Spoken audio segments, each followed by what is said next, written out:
everyone. Thanks for tuning in once again to Queen Ahmadiyyah TV presents Beyond the Realm.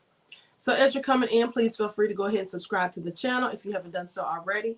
Be sure to click the notification bell and click the word all so that you're notified each time that I go live on this channel, okay? Don't forget you can follow me on Instagram at Queen Ahmadiyyah. Also on Instagram at divine_goddess_27. Brighton and Patreon at Queen Ahmadiyyah. Also on Twitter at dgoddess27. Okay, so let's get ready to get into it. Let's wait for a few more people to chime in. All right, then we'll go ahead and get this started.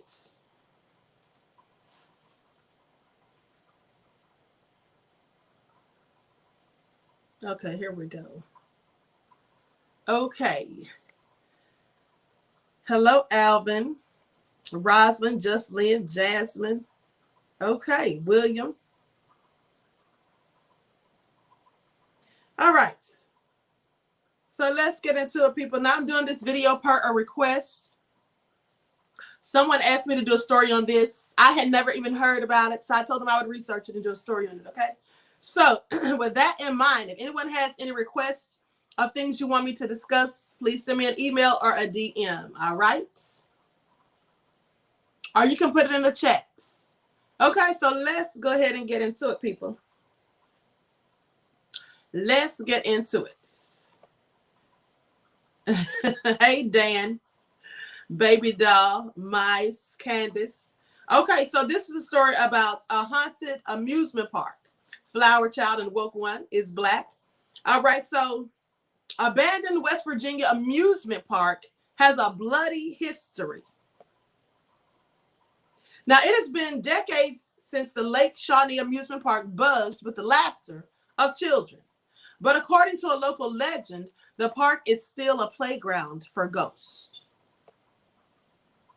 The Southern West Virginia Park was abandoned in 1966 after the accidental deaths of two of its young patrons.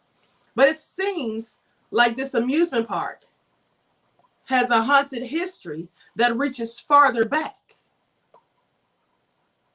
Mercer County was the home of a Native American tribe until 1783, when European families' attempt to settle the land sparked a violent turf war. Now, the patriarch of the family was a farmer named Mitchell Clay, and according to reports by the Wyoming County Report, he moved there, and all of this stuff started because they felt like he was trying to take over their land. Now, while he was out hunting, a band of Native Americans reportedly killed his youngest son, Bartley Clay, and a daughter, Tabitha, was knifed to death in the struggle. The eldest son, Ezekiel, was kidnapped and burned at the stake. Now, Mitchell Clay enlisted the help of other white settlers to seek vengeance on the natives' family.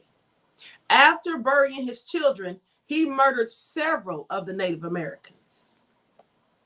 Then centuries later, in the 1920s, a businessman by the name of Conley T. Snido purchased the site of the Clay Farm and then developed it into an amusement park. Now, he built a swing set, a Ferris wheel, and opened up the pond for swimming. A little girl in a pink ruffled dress met her end after climbing into the circling swing. She was killed after a truck backed into the path of the swing. Another little one, this time it was a boy, he drowned in the amusement park swimming pool. So all of these travesties started to happen here. Clearly, this was haunted grounds. Now, according to Visit West Virginia, the park's rides were responsible for a total of 6 deaths. The park eventually had to shut down, but its structures were left to rot and to rust. The park's new owner, Gaylord White, said that he can still hear the wooden swings as they creak, though it may not be the wind that's actually pushing them, he says. Oh, sounds all nefarious, people. Sounds all nefarious. Now, sometimes the seat will start to move underneath your hand until you feel cold air blowing through the seat. This is what Gaylord White II told the Travel Channel. And when you get to the middle, you feel something warm. And we believe that's her spirit, he says.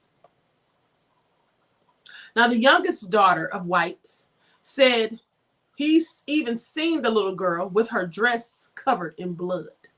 She looked at me, and as long as she looked at me, I couldn't move. Frozen still, paralyzed. Now, personal investigators now frequent the site. Paranormal investigators now frequent the site, and it has also been featured on the Discovery Channel's Ghost Lab and the Travel Channel's The Most Terrifying Places in America. Lake Shawnee has now opened, and they're open daring visitors who want to see the place for themselves. They hold tours that last from December the 25th through October the 31st on Halloween. So that is quite spooky. Well, I actually had never heard of this story, like I said, until Ayan Ma'at Bey asked me to cover it. Very interesting. Very interesting. So anyway, let me give you some more details on it, because you know there's always more information. Let me like to say, I know, right? Mine's already lit, people. So the Lake Shawnee Amusement Park is a defunct amusement park in Princeton, West Virginia, in the United States, and it's located along Lake Shawnee. It opened in 1926, and the park operated for 40 years before closing in 1967. It received public attention for at least 2 deaths that occurred on the premises during its operations, which led to urban legends regarding the park being haunted in an early instance of Indian burial ground stories. There was a total of 6 deaths. Now, you know, I don't know if you all have heard about, some of you may have heard about these Native American burial grounds, how they're sacred and you're not supposed to, absolutely not supposed to, you know, move them or, you know, desecrate them or any of those things. Yeah. So this doesn't surprise me that all these things happened. It's clearly nefarious. But those settlers clearly got exactly what was coming from them, for them. Amusement parks are kind of creepy in general. Yeah, you got that right. Some of them absolutely are. Absolutely. So anyway, with that all being said, let me finish up this article. Spooky, I tell you. Yes, absolutely. So here's the thing. When the man bought the land, right, and decided to open up this amusement park, I'm just wondering if he already had heard the stories or knew the history of the grounds before he did so. And, you know, this reminds me of the story about Lake Lanier, how all that death happened and there was a city buried underwater and all of that, and all those lifeless bodies underneath the surface. And then they have all these unexplained deaths that occur on a yearly basis. I mean, people who are great swimmers drowning, people that escape drowning say they felt like someone was tugging on them and pulling on them, all sorts of crazy things. So I'll say it like this. I don't want to be messing around anywhere where ghosts are said to be. That's what I don't want to do. Okay? So anyway, I'm going to tell you all one more story. Karen about to go there and try it out. White people love messing with those haunted grounds. Some people do. I, however, do not. That's what I don't like to do, right?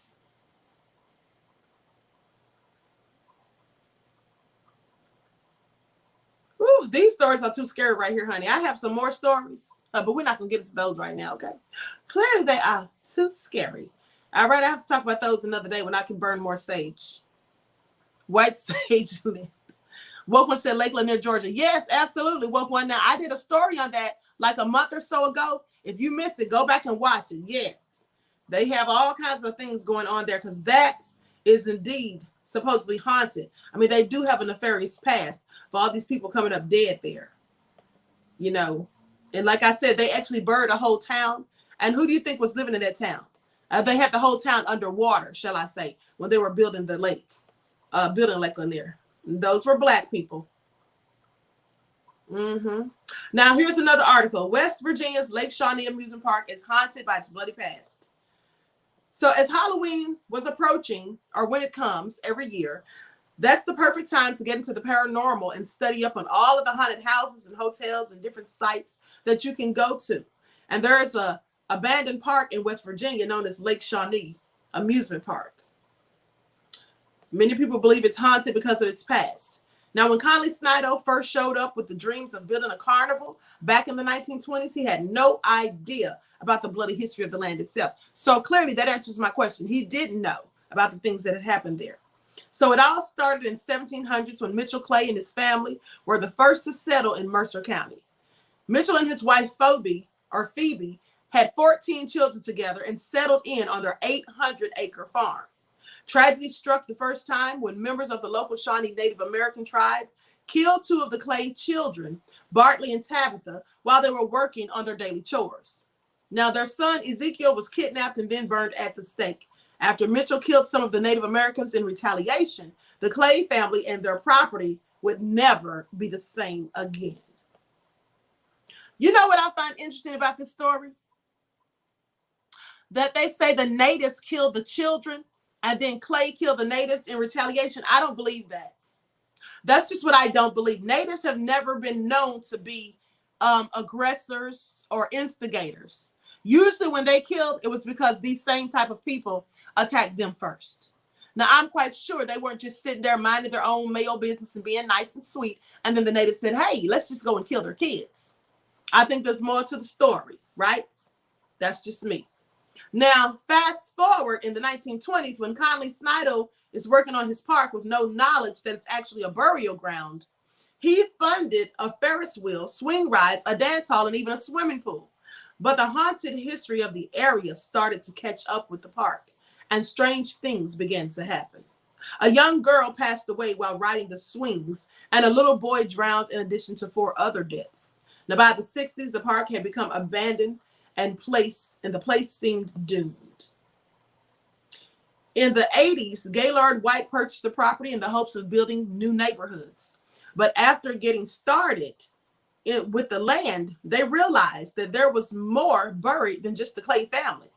It was an ancient Native American burial ground that experts believe long predates the Clays, full of children's bones as well as Native artifacts. White decided not to mess with that kind of history and allowed the amusement park to rust over it, now looking as haunted as its past. Paranormal investigators were drawn to the area of the abandoned park for years, and it quickly earned the reputation of being a spooky hot spot. Now, when you visit the park, if you go between 8 p.m. until midnight, you'll get your first-hand accounts of ghost sightings and creepy events by the light of a bonfire, in addition to a tour of the grounds in the dark of nights. There's also a haunted trail through a corn maze. Creepy clowns may or may not be involved, as if you needed something else to scare you, because clearly that is creepy enough. So that is the nefarious tale of Lake Shawnee's haunted amusement park. Okay, hope you all enjoyed that. Let me read some of the comments. Their property more like stolen land. Absolutely. And you know, I find it interesting that they say the natives, like I said, killed the 2 children, and then they killed the natives in retaliation. And then they also say there was numerous dead bodies of natives. It seemed like a burial ground, and they think that predates the Clays. Let me tell you something. I don't think that predated the Clays. I think the Clays came there and they started mess with the natives. And in retaliation, the natives killed their children. That's how I think it went down. And then afterwards, they killed many of the natives. And that's why it's a burial ground, because many of the natives were slaughtered there, in my opinion. I'm just saying. So that's just what I think. Yes, because I don't believe anything that they say. You know how they change history. You know, they twist the narratives to make it seem as though they're the victims. At the end of the day, these are the same people that came over here and committed genocide on the natives and stole their land. So for natives to be out here just killing people's children for no reason, because they're out here in the hunting or whatever the kids were doing, minding their own business, I don't believe it. That's just me. knowing the history of nefariousness that has gone on. Typing it again, we need an update on our green book. Getting it, cursed places, avoid travel. Absolutely. Queen, were the natives cannibals? I heard that about them. No, the natives weren't cannibals. The Europeans were. Didn't you hear how they ate Nat Turner? Right? Yeah, look that up. Clearly, they were the cannibals, not the natives. Right? Not the natives. We need to make America native again. Absolutely. Not true. There were some Indian killed slaves on field when they were out in the field. Zechariah, you said they killed slaves. Those white children were not slaves. And also, FYI, the Indians who killed the slaves, well, those weren't real natives. Those were $5 Indians, which means they were white. And the slaves they killed were black. Yes, that's absolutely true what you said. But let's not act like it's the black slaves or the black Indians, natives, who went out there and did any killing of slaves. That was clearly the $5 ones. Okay? And by the way, they were the ones who had slaves. When people love to say, oh, the Native Americans had slaves. Yeah, they did. The $5 Indians. And the other natives who had slaves, they bought their families out of bondage. They saved up their money, and there were slaves who actually bought the freedom of other slaves. So, yes, they ate Nat Turner. Absolutely. Now, with that all being said, I'm going to conclude this broadcast. I want to thank you all for tuning in once again. Make sure you come right back because we're going to be talking about some ghost stories. Okay, I'm going to be giving you 3 ghost stories. And then after that, we have one more. And we're going to talk about the Axe House murder. Okay, so everyone, please return to the chat. Thank you all for tuning in once again to Queen Ahmadiyyah TV presents Beyond the Realm, and I hope to see you all right back in the chat. Don't forget you can follow me on Instagram at Queen AhmadiyyaShakur, on Instagram at Divine_Goddess_27, Brighton and Patreon at Queen Ahmadiyyah Shakur, and Twitter at DGoddess27. Peace.